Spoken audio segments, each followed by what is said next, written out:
สบายดีทุกคนกับสบายดีหมดทุกคนเนาะมื้อนี้มาพอกับเฮาผู้เก่าเจ้าเดิมนั่นแหละน้ำมันซะนี่เนาะมื้อนี้ก็เฮาได้มีโอกาสมาเนาะมานำเพิ่นนั่นแหละพอบุญไกลบ้านเนาะขี่รถอีแต่นี่แหละมานำเขาเจ้าเนาะมาเบิ่งงานบุญอยู่ที่บ้านดงเมืองเนาะเพิ่นเปิดแหล่งท่องเที่ยวแล้วค่ะเพิ่นเอาอาหารมาให้ลิงเพิ่นเอิ้นว่าเทศกาลอาหารลิงเนาะทุกคนเฮาก็ได้มีโอกาสมามื้อนี้เนาะก็คือว่าง่ายๆก็มานำหมู่นั่นแหละ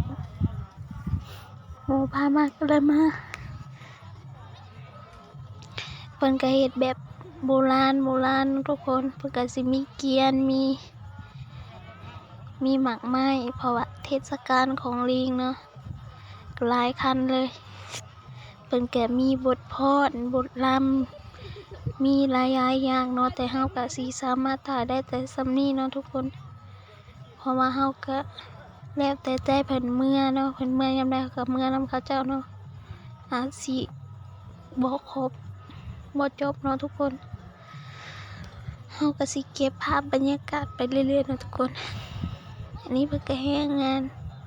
แห่อาหารของลิงแห่หอบบ้านเพิ่นเนาะทุกคนประมาณหอบเดียวนี่แหละก็สิมีน้องๆนักเรียนแล้วก็มีอันเจ้าเมืองเจ้าแข้งเพิ่นลงมาเนาะเพราะว่าเทศกาลเพิ่นเปิดอันแหล่งท่องเที่ยวใหม่ก็แหล่งท่องเที่ยวใหม่แต่จัดใหญ่หั้นนะทุกคนมันก็เก่าแล้วแต่เพิ่นเฮ็ดรีโนเวทให้มันใหญ่ยิ่งใหญ่กว่าเก่าเนาะ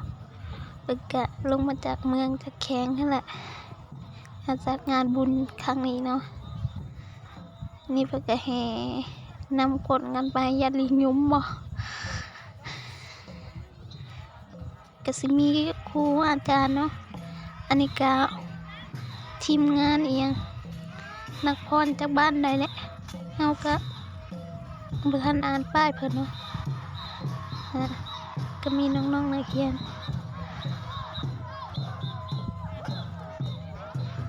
ปกติของอีตุ้มเนาะนี่ค่ะ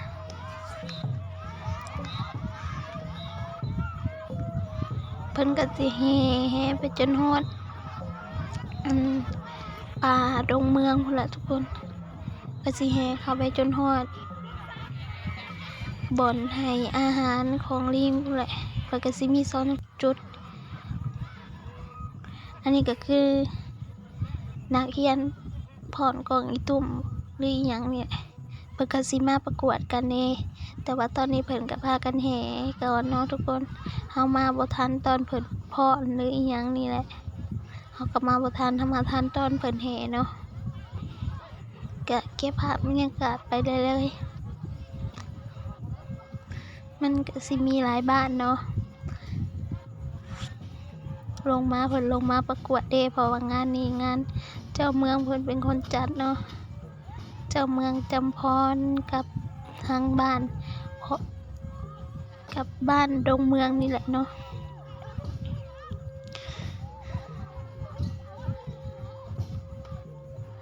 อันนี้ก็ทีมผู้เฒ่าเนาะทุกคนก็บ่เฒ่าปานใดเนาะ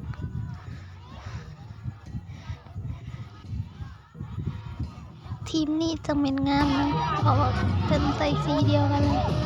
แนมตะไคร้ก็รู้จักเลยทีมบ้านสะขึ้นเหนือหรือสะขึ้นใต้ก็บ่รู้เนาะทุกคน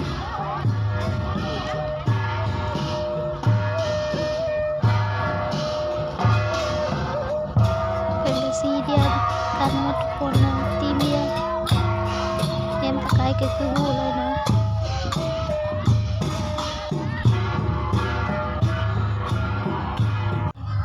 หลังจากเพิ่นแห่กายเฮาไปแล้วเฮาก็บ่ได้นำเนาะก็เลยมาเข้าวัดต่อเนาะทุกคนมาเบิ่งงานในวัดต่อนำหลังเขาจมบ่ทันเนาะทุกคนที่ไปมานำกันเนาะแดดก็แดดทุกคนแดดแห้งมาตอนเพลนเลยค่ะมานี่ ประมาณ11 โมงหรือ12 โมงนี่แหละมาแดดกำลังกล้าอันนี้กระบอนอันหัวหน้าเจ้านายเพิ่นนั่งเนาะเพิ่นนั่งเบิ่งบทฟ้อนของ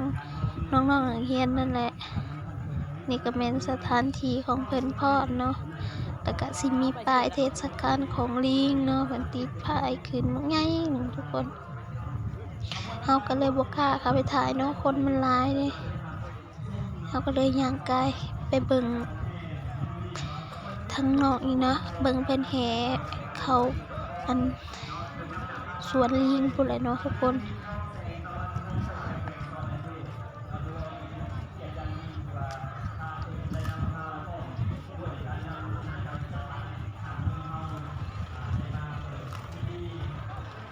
น้ำล้างเข้าไปต่อยๆเนาะเฮาก็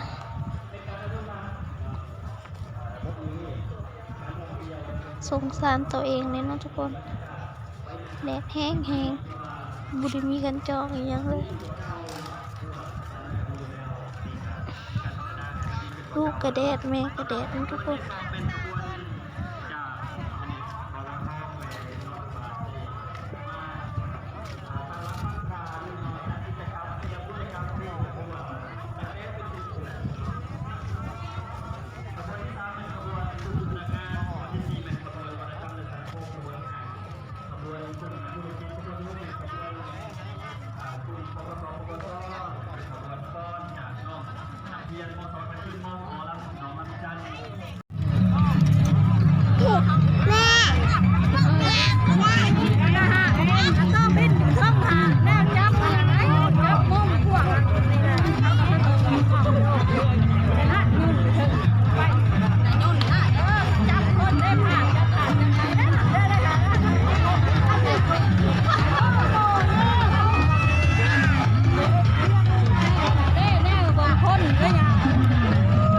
ถ่ายมันดูอยู่เทิงโถ